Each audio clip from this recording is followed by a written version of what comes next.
Getting beat up by 9 guys at Syracuse, to me, there's not a whole lot of shame. Welcome to the Heel to the Face podcast. And this right here, with your hosts, Jared Wicks, Brandon Icebreaker Clements, and Paul Boy Green Esden. It doesn't matter what your name is. And that's the bottom line. The Stone Cold best there is, the best there was, or the best there ever will be. Brett screwed Brett because it's what's best for business. To be the man, you gotta beat the man. The champ is here. Oh yeah, New Day Rock. And if you're not down with that, we got 2 words for ya. Tweet us using the handle @HeelToTheFace. Woo! Let's get ready to suck it. The bell is rung, so let's step in the ring with your hosts, Paul, Brandon, and Jared. I might as well tag me up with my buddy from Syracuse. Not too long now till Money in the Bank on the WWE Network. I think about 10 days as of recording. This is the Heel to the Face podcast. We are joined on the Twitter dials, as always, with Brandon at Icebreaker21, Clements, and myself, Jared. Just Jared Wicks. Most importantly, follow the program at Heel to the Face, whether on Twitter or on YouTube. So without further ado, let's get this week's show underway. Ladies and gentlemen, this is the main event of the evening with a 20-minute time limit. So not too much going on in the world of WWE professional wrestling this week. CM Punk's trial came to an end. He gets ready for UFC 225. We'll kind of talk about that a little bit later in our social media smackdown. But Brandon wants to, it's not breaking news. But XFL news is wrestling news, right? Yes, XFL is WWE news. So the cool thing is, I saw breaking news the other day. Oliver Luck, also Andrew Luck's father. A lot of people don't know that part of it, but a lot of people also do know that. But he also played in the NFL. I did not know that. I believe he played in the NFL. You guys can fact check that. But he's been running college football. You know, he's been in the college football playoff for a long time. He's been on the committee, so to speak. He's been a president of universities. I believe West Virginia is one of the ones that comes to mind. I mean, he knows his stuff. He's been in the football business 40 years. What's good is he'll be able to save Vince McMahon a lot of money because he knows how to run football by making lots of money and spending not a lot of money. He knows how to give players nothing and taking a lot of cash. So let me ask you, since we were on the topic of the Lucks, I should say, do you think Andrew Luck would ever come to the XFL now that his dad's running the show? Well, I mean, I think it depends on what his future is in the National Football League. I mean, I don't think if he has a future, or if anybody has a future in the National Football League. This is a secondary league. No matter how more competitive or how more legitimate it is this time around, I think it's still... You still think it's like CFL level? Yes. I think it's still, if you can't, you'll use it to get to the NFL, or you'll use it if you aren't in the NFL. It's still going to be AAA, American Hockey League, and it could be better than Arena Football League. I think Arena Football League right now is pretty garbage. It's awful. Yeah. So I think it could be, CFL level. An alternative league. It's not going to ever be V-League. So like the American version of CFL. Yeah. So to speak. I mean, I know the rules, obviously the rules are different because I think in the CFL, I'm not the aficionado on CFL, but I believe it's 3 downs. And you can, I believe you can bounce it once and still catch it. And something like that. I don't know. I heard somebody told me that once. I'm not a CFL guy, so I'm not like a drop. You can't. It's not like a bounce pass. Like you throw. But it if to it the ground. in the NFL, if it hits the ground, it's a dead ball. Yeah. I've heard something where if you catch, the catch rules are a lot different in the I might CFL. not know exactly all the little legitimate rules, but again, the XFL is going to have different rules. I mean, that's what's going to make it different. You know what? I'm looking forward to it. And I think Vince McMahon and in his little Alpha, what is it, Alpha Entertainment or something, whatever it's called. It's like he branched off from WWE, so to speak. I think they made the right move. I think Oliver Luck, you couldn't have picked the better guy. I think I wish he was running the NFL, to be honest with you, because I think Roger Goodell is awful. I think he's like a dictator. It's like his say goes. Like he has too much power. He makes too much money. First off, he's making more money than the guys that are actually on the field. That's a problem. And number 2, I think he needs to be out of the league. And I'm not saying that because of the whole Zeke thing last year as a Cowboys fan. I just think overall, I think the way he's handled the league, it was good back when Tagliabue was there. Now, keeping it kind of local, there's been this push here in Syracuse, New York, to get an XFL team. A good friend of mine who I made through this whole little push, Will Scott, he's a Syracuse University student. He's been going out of his way to kind of make videos and hype up packages, Syracuse Blizzard, yada, yada, yada. Oh, actually, Paul's involved too, I believe. Isn't Paul? I was going to say Paul's with Will involved too. Scott, who is currently down back at home in Texas. Well, good news for Will Scott, essentially, because he's trying to get the XFL to come to Syracuse. He's sent some proposals to Vince McMahon himself. And this is a guy who's not a wrestling fan at all. He's just a football fan, and he just thought about, bringing it to Syracuse. But good news for him, he's a Houston native. He currently lives back in Houston, covering baseball in the summertime. Houston, St. Louis, and San Antonio are the 3 first official cities to get kind of scouted out by the XFL to be one of the 8 teams. Let me ask you this. I mean, I know we're based in Syracuse, and we love our sport teams. Well, I don't think Syracuse is a good XFL home. If that's what you're asking, yeah, I don't think so. I mean, I told Will Scott, more power to him. If Vince McMahon wants to come here, if Vince McMahon can come here, great. But I mean, legitimately looking at it, I don't see. Okay, so the home we have would be the Carrier Dome on Syracuse University's campus.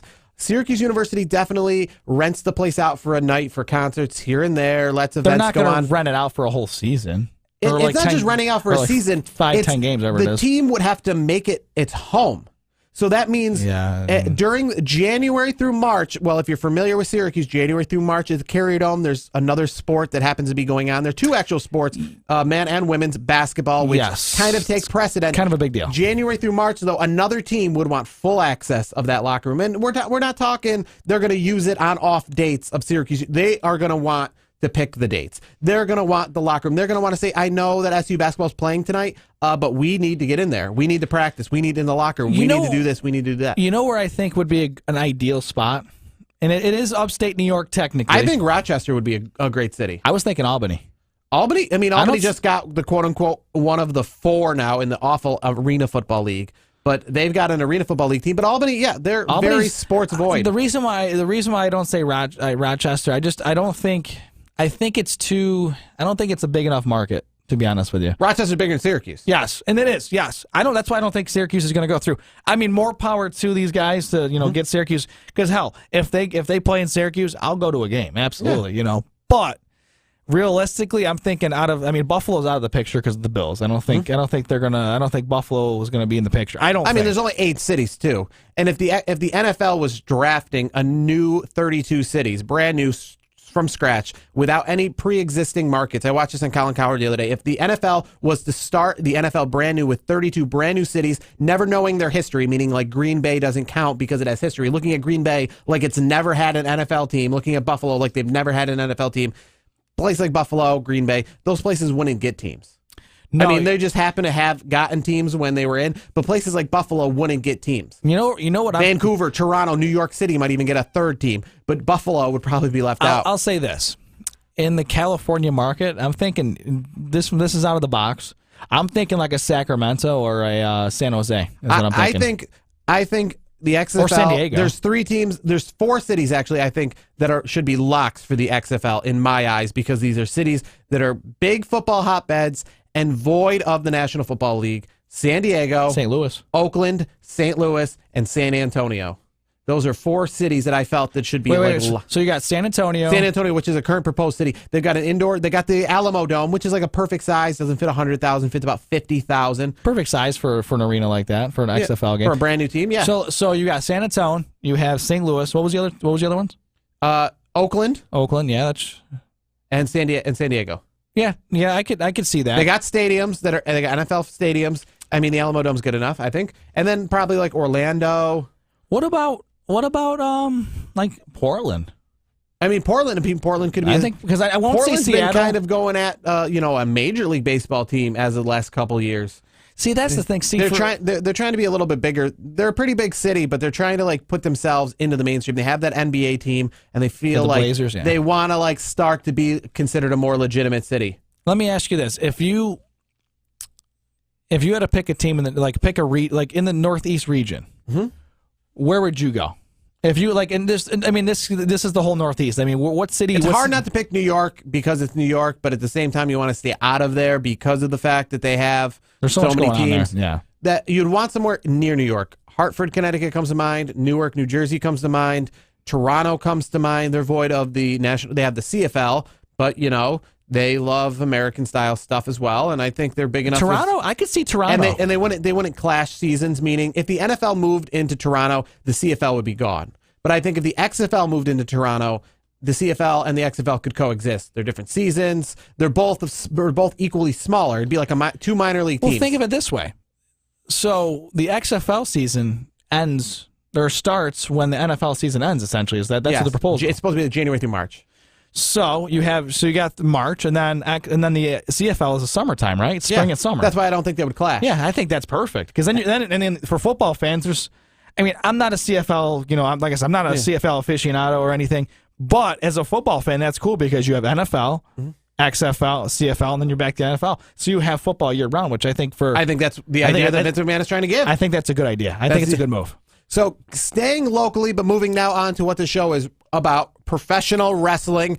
I went to Professional Wrestling, Excite Wrestling on Saturday afternoon. I would say the most unique thing would be the fact that this was held at a ballpark. A great idea, might I add. It was held at a ballpark. Your ticket got you a ticket to the wrestling show and the ball game that night. So a lot of the baseball players were coming in not realizing there was going to be wrestling at their stadium. So seeing the likes of Tim Tebow and Vlad Guerrero Jr. come in and actually watch the wrestling, because it's only 1 in the afternoon. Their game's not till about 6 o'clock at night. They're kind of hanging out. So they're coming in with their baseball bats and their lunch, and they're like, what's going on at the stadium? And you know what's kind of unique? So not to discount any of the Excite wrestlers, Hybrid Sean Carr obviously is higher up there. Isis Effects, I want to say, is higher up there. There's a few Brute Van Slyke higher up there. But, at the lower level, especially if you're not a wrestling aficionado, you look at it kind of like these must be a lot of local guys. They felt that way. Like Vlad Guerrero, Tim Tebow kind of looked at these like, these aren't real. These are just, some sort of gimmicks going on at our stadium today. Until Jack Swagger came out at the end. Jack Swagger made these guys be like, that guy looks like he actually should be on the field with us. Like, well, yeah, Jack Swagger. Don't forget he was an All-American in Oklahoma. Yes. So the guy, it looks like an athlete. He could play. I think he was a football guy before wrestling. So he could. There's a possibility he could have made the NFL. I mean, there's a lot of guys in the WWE that have made the transition from obviously wrestling because wrestling, but like the NFL or college football ranks. Like people forget. I'm not the biggest fan of New Day. But you know who was a college football player? Big E. He played at University of Iowa. I think he was a defensive tackle. Is Big E going to be the one in Money in the Bank? I think so. You think so? Yeah. I mean, but why are they holding out still? I mean, is this going to go all the way up to Money in the Bank? Are we not going to know? I think so. Is that the idea? I think what they're going to do is it's going to be a surprise. All three of them is going to come out at for the match, and then finally it'll be like then you'll see Big E come drop put his have his gear on and go in. Something. That's what I'm thinking. Who do you pick? I don't go Kofi or Xavier, do you? I mean, I feel, it doesn't hurt if you pick the other two. You know why? Because I don't feel any of them have a legit chance of winning.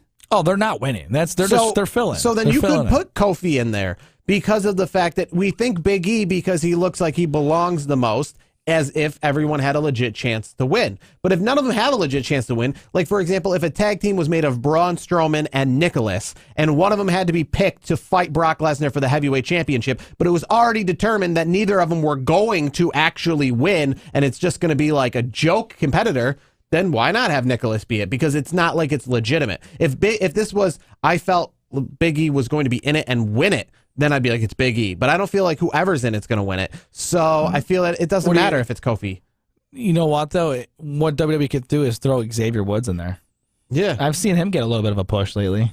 Yeah, I mean, I feel who's a little bit. Not like a huge push, but I see I think he's being featured a little bit more than the other two, to be honest with you. Just a little bit. He cuts a good promo. I'll give him that. I'm not a New Day fan. You know me. I've never been a fan of their gimmick. I don't care for it. But I've been a fan. I feel like I've fallen off. I think since like WrestleMania 32 when I saw him come out of the cereal box. I mean, we're a full 2 years past that. And I feel like since then... You think it's time to break him up?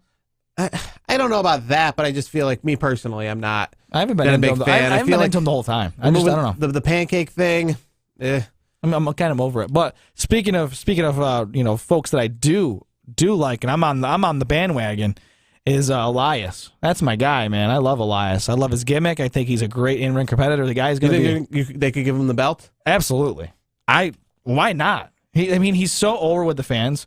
He makes fun of the fans in the city, and they still cheer him. I love it. To me, Elias is him and Braun Strowman. I think are guys you're gonna have to watch out for the next handful of years because that's gonna be changing of the guard, so to speak. You're gonna see some of these bigger names. They're getting long in the tooth. Like Randy Orton's not gonna be around. I don't think in 5 years. Do you think? I mean, Randy's what? 30, 38. I think he's almost 40.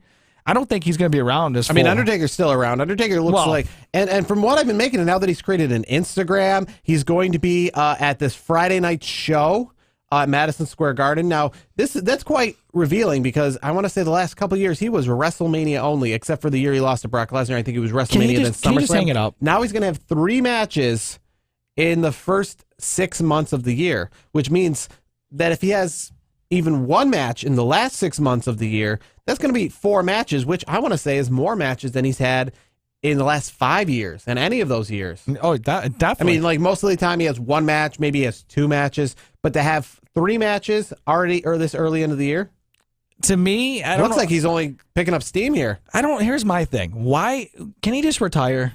Like really? Can we just can take old Yeller out and do what you got to do? Undertaker does not. Who's calling for it? Is it him or is it Vince?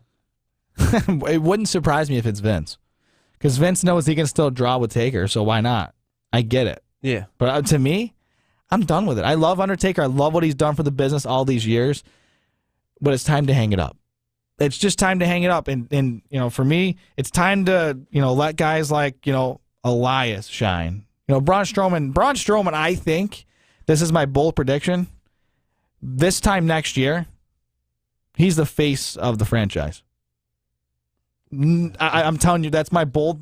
We'll go back to the tape 1 year from now. I'm thinking around this time next year. I'm going to go back to the tape and say that he's the Fandango.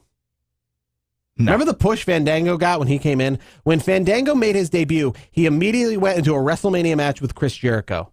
And I thought like this is the next big guy. This is going to be the match that steals the show. This is like a big deal. And boy, Fandango's falling off. I don't want Elias to have that happen to him, but you never know. No, I'm saying Braun Strowman.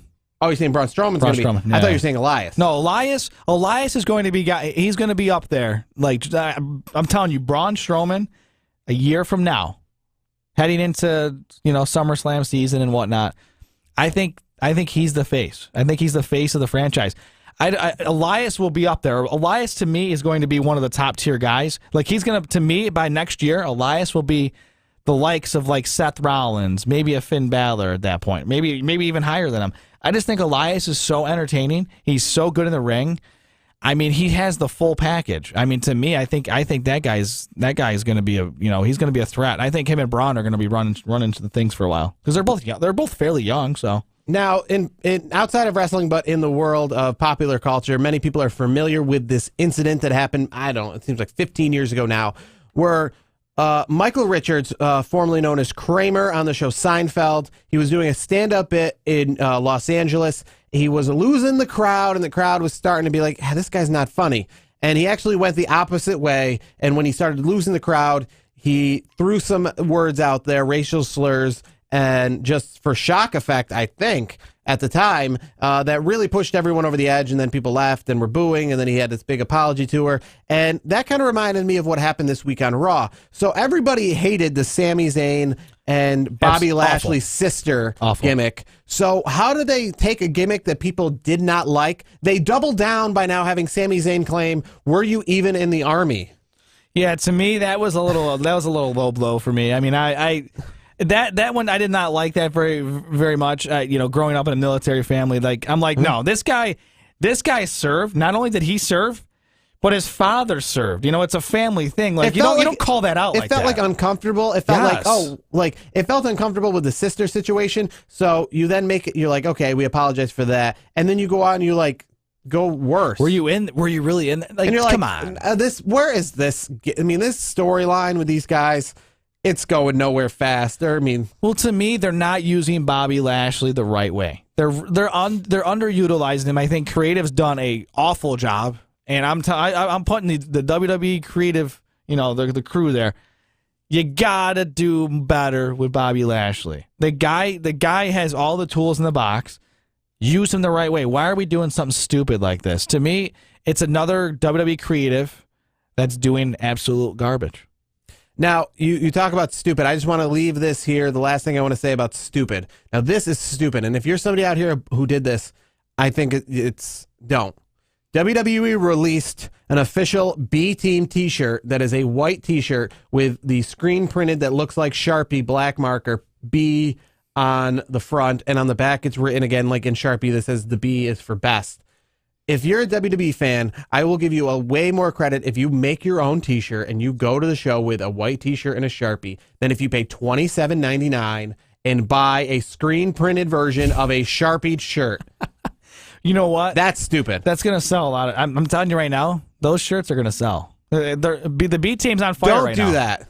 Make your own shirt, and people. if you did that, I'm going to guess that you were probably the same person who bought the You Just Made the List clipboard that didn't come with paper or pencil. It was just a clipboard that on the back said You Just Made the List. Absolutely. So that's going to do it for this segment of the show. If you haven't followed us on Twitter, make sure you do that now at Icebreaker21 on Twitter for Brandon Clements, myself, Jared. Real quick, we didn't really get to Raw or SmackDown much this week. We did. We got to the B-Team T-shirt and the Bobby Lashley, Sami Zayn thing. Yeah, Here's my thoughts, and for folks watching on YouTube, I'm just throwing it away because it was Raw and SmackDown were just garbage this week. Yeah, that's that. I second that as well. So follow us both on Twitter and follow the program at Heel to the Face and subscribe. For those who are watching on YouTube, subscribe to the channel. Look out for our social media smackdown of the week. We will talk CM Punk and UFC 225.